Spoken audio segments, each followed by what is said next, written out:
जय गुरु जी संगत जी। संगत जी, गुरु जी के डिवाइन कॉल सत्संग प्लेटफॉर्म में आप सभी गुरु परिवार का हार्दिक स्वागत है। शुक्राना गुरु जी महाराज का कि उन्होंने मुझे ये सेवा दी कि मैं आप सभी गुरु परिवार के समीप आके गुरु जी के कल्याण महिमा अनुभव का वर्णन कर पा रही हूँ। अनंतम शुक्राना मेरे गुरु जी महाराज का।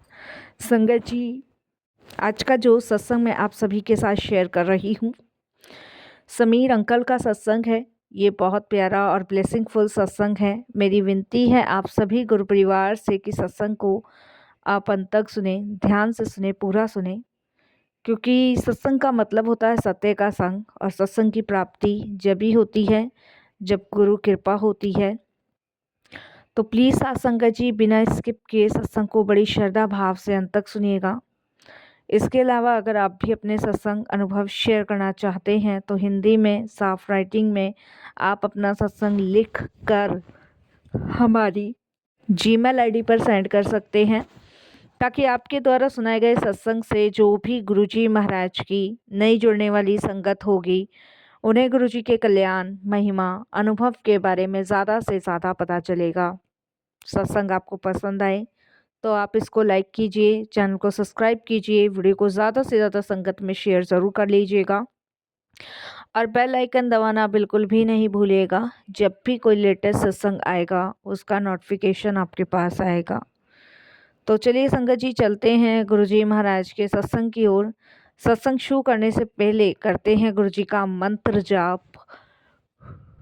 ओम नमः शिवाय, शिवजी सदा सहाय। ओम नमः शिवाय, गुरुजी सदा सहाय।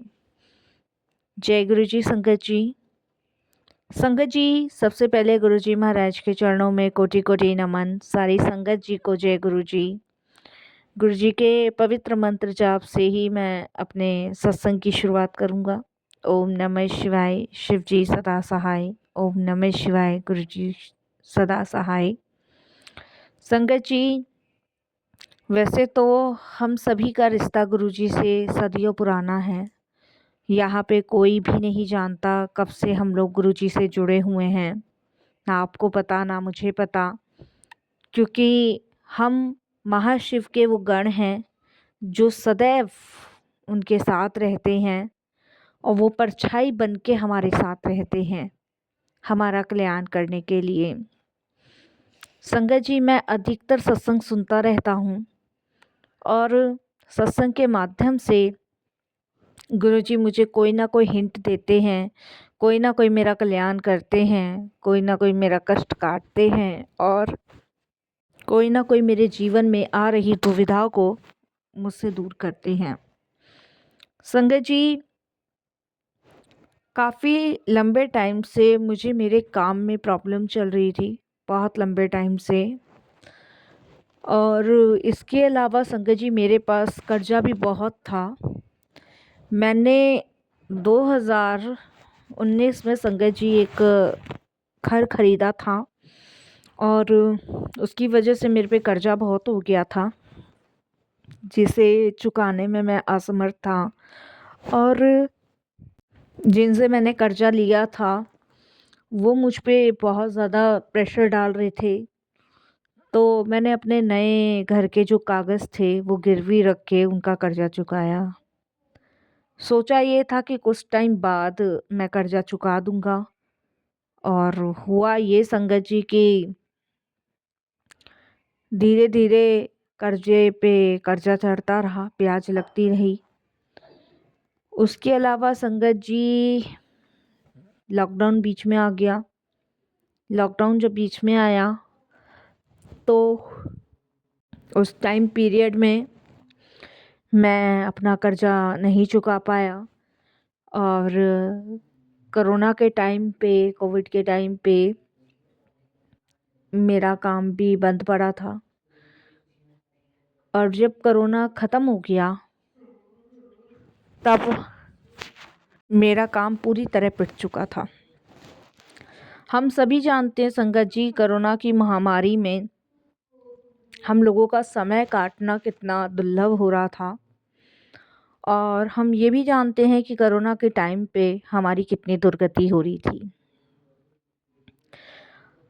हम में से तो बहुत से ऐसी संगत भी हैं जिनके जीवन में, जिनके काम और परिवार जने दुख में थे, परेशानियों में थे। तो कोरोना के टाइम में बड़ी संगत जी दुर्गति हम सभी की हुई है। वो बड़ा महामारी का पल था और कोरोना के बाद संगत जी सारा काम जो था वो बिल्कुल ठप हो चुका था, बिल्कुल ठप। दूर दूर तक संगत जी कर्जा उतारने की उम्मीद नज़र नहीं आ रही थी। मैं बहुत चिड़चिड़ा हो गया था, डिप्रेशन में हो गया था और एक अंदर से टेंशन मुझे खाती जा रही थी कि मेरा जो अपनी मेहनत का ये घर खरीदा हुआ है, आज उसके भी पेपर गिरवी हैं, वो भी मुझ पे बहुत दबाव डाल रहा था। और संगत जी मैं उन कागज़ों को नहीं छुड़वा पा रहा था। ये सपना संगत जी मेरा खुद का था, अपना घर बनाने का। मैं उन दिनों बहुत दुखी था, परेशान था। मेरी वाइफ़ बहुत टेंशन में थी। कभी कभी मेरी वाइफ़ से काफ़ी झगड़ा भी हो जाता था कुछ चीज़ों को लेके। लेकिन संगत जी इन सब चीज़ों में बच्चों की भी कोई गलती नहीं है, क्योंकि कर्जा मैंने लिया था इसलिए कि चलो धीरे धीरे मेरा काम अच्छा चल ही रहा था उस समय और मैं उतार दूंगा। लेकिन कोरोना ने ऐसी मार मारी कि कर्जा उतारने में असमर्थ रहा। भयानक वाला तूफान जीवन में आ चुका था और मदद करने को कोई तैयार नहीं था। जिनकी हमने आज तक मदद करी है उन्होंने भी हाथ खड़े कर दिए थे। कुछ तो रिश्तेदार ऐसे थे जिनके पास सब कुछ होते सोते भी वो मदद करने को तैयार नहीं थे। मैं ब्याज देने को तैयार था लेकिन मदद करने को कोई तैयार नहीं था। और एक टाइम संकट जी जिन्होंने ऐसे हाथ खड़े किए थे ना, उनकी मैंने जी जान से मेहनत करी थी। उनके भाइयों को, बच्चों को दिल्ली में लाके मैंने ही बसाया था, अपने घर में रखा था और आज वही लोग सब पीछे हट चुके थे। तो बड़ा दुख और बड़ी ये सब चीज़ें फील हुई मुझे। मैं इस कदर टेंशन में आ गया था संगत जी कि मेरी को एक बीमारी हुई जिससे मेरी सांस उखड़ना शुरू हो गई। चिंता जो होती है ना वो चिता का काम करती है संगत जी, हम सभी जानते हैं। और ये एक ऐसी चिंता थी जो मेरी चिता बन रही थी। दिन प्रतिदिन टेंशन, भाईचारा, रिश्तेदारों ने सब हाथ खड़े कर रखे थे। पैसों का जुगाड़ नहीं था, कहीं से कुछ कर नहीं पा रहा था, टूटा बेसहारा था। टेंशन की वजह से और कर्जे की वजह से नींद नहीं आती थी, भूख नहीं लगती थी और यही 24 घंटे रहता था कि कैसे कर्जा चुकाऊंगा, कैसे कर्जा चुकाऊंगा। ऐसे में संगत जी हुआ ये कि मुझे सांस उखड़ने की बीमारी होने लग गई, जो कि समय के साथ साथ धीरे धीरे बढ़ने लगी। मेरे लिए ये सब चीज़ें बहुत बड़ी होने लग गई संगत जी। इस टेंशन, इस डिप्रेशन, इस परेशानी ने मुझे अंदर तक हिला दिया, तोड़ दिया। मुझे चिंता सी खाने लग गई कि मैं इस कर्जे को कैसे उतारूंगा। अगर मैंने कर्जा टाइम पे नहीं दिया तो मेरे हाथ से मकान चला जाएगा। संगत जी, मेरी वाइफ ने मुझे सलाह दी कि तुम किसी पंडित के पास जाके ज़रा कुंडली वगैरह चेक करवाओ या कुछ करवाओ। मैं पंडितों के पास भी गया, जोशियों के पास भी गया। कोई कुछ बताता, कोई कुछ बताता, कोई कुछ बताता, कोई कर्जा मुक्ति से उपाय बताता, कोई कैसा उपाय, मैं सब कर देता। कोई फर्क नहीं संकट जी, कोई भी फायदा नहीं। परेशानी घटने की जगह दिन प्रतिदिन बढ़ना शुरू हो गई।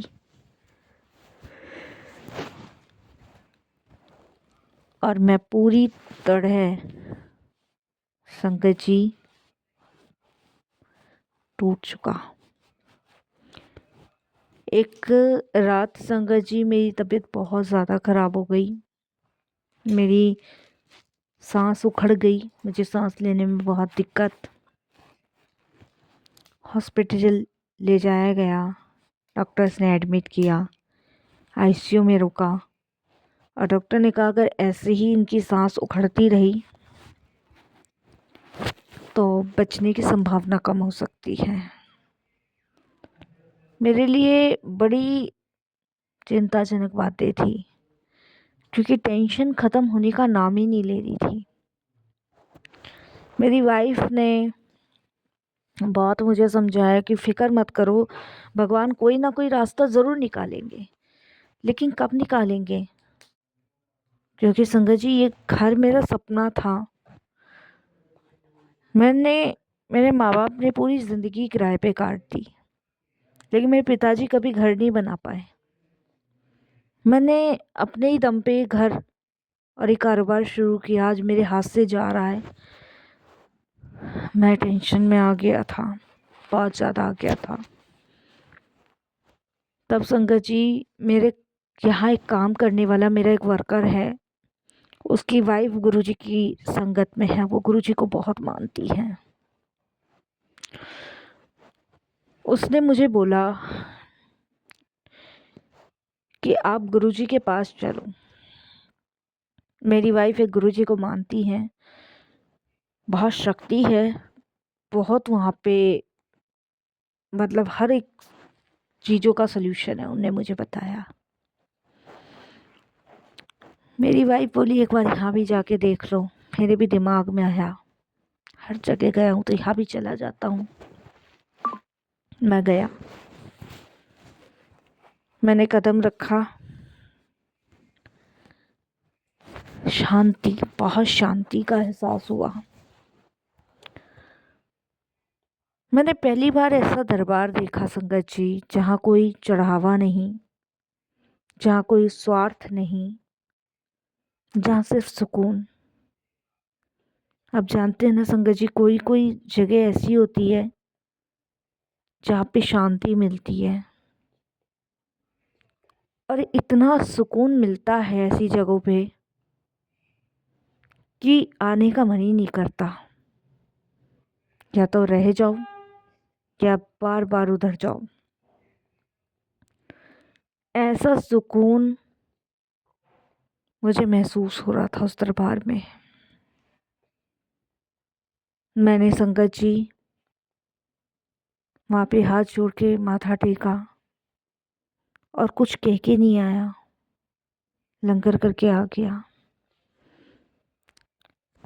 संगत जी उसके बाद मेरे फ़ोन पे मुझे गुरुजी के सत्संग दिखने लगे और मैं सत्संग सुनने लगा। उन सत्संगों में हर एक चीज़, हर एक सवाल का जवाब होता था मेरे लिए। मुझे ऐसा लगता था जैसे ये जो मेरे सवाल हैं उसका जवाब गुरुजी भेजे जा रहे हैं। एक सत्संग में तो मुझे मैसेज आया कि मुझे बहुत बड़ा ऑर्डर मिलने वाला है और मैंने सोचा भी नहीं था, वो बात सच हुई और मुझे बहुत बड़ा ऑर्डर मिला संगत जी। आप बिलीव नहीं मानोगे संगत जी, उस एक ऑर्डर ने मेरी किस्मत बदल दी। मेरा जितना कर्जा था वो सब चला गया। डॉक्टर्स ने मुझे 20 दिन बाद चेकअप करने को बोला था सांस की प्रॉब्लम के लिए कि तुम्हें हर मंथ 20 दिन बाद चेकअप करवाना ही करवाना है। मैंने वो करवाना शुरू किया। आप विश्वास नहीं मानोगे संगत जी, वो रिपोर्ट्स भी नॉर्मल आई, मुझे कुछ भी नहीं आया। बीमारी भी काटी, कर्जा भी उतारा। कैसे ये सब हुआ मुझे नहीं पता। जैसे किसी ने जादू की छड़ी घुमा दी हो और पल भर में सारी परेशानियां दूर हो गई हो। आज मैं अपने ही घर में हूँ, सुकून से हूँ। कहने को तो ये भी कहा जा सकता है कि ये घर गुरुजी ने ब्लेस किया। उम्मीद नहीं थी संगत जी काम कहीं से आने की या कर्जा उतरने की, लेकिन 15 लाख का काम एकदम से आ जाना कम बड़ी बात नहीं है। मुझे 15 लाख रुपए का ऑर्डर मिला जो मैं अपने पूरे जीवन में नहीं सोच सकता था। 14,88,000 रुपया मुझे देना था और देखो कैसे गुरुजी ने वो 14,88,000 रुपये निकलवाया। मेरा कर्जा उतरा, मेरी बीमारी ठीक हुई, मैंने घर में सत्संग करवाया। उसके बाद मेरे घर में अमृत वर्षा हुई। हमें पता नहीं था गुरुजी के स्वरूप से जल टपकने लग रहा था। जब हमें ये पता चला कि गुरुजी के स्वरूप से जल टपक रहा है और जब संगतों ने हमें बताया अमृत वर्षा है, तब मैं भाव विभोर हो गया। मेरी आंखों से आंसू नहीं रुके कि मेरे को प्रभु के दर्शन की प्राप्ति हो गई। मेरा उस दिन से ट्रस्ट इस कदर गुरुजी पर बढ़ा कि मैं हर मंडे गुरुजी के दरबार जाने लगा और ऐसी गुरुजी की कृपा हुई कि मुझे सेवा करने का मौका भी मिला। शुक्राना गुरुजी, बहुत बहुत आपका शुक्राना, अनंतम शुक्राना। ये सबसे बड़ा चमत्कार आपने मेरे जीवन में किया है, जिसके लिए कोटि दान शुक्राना।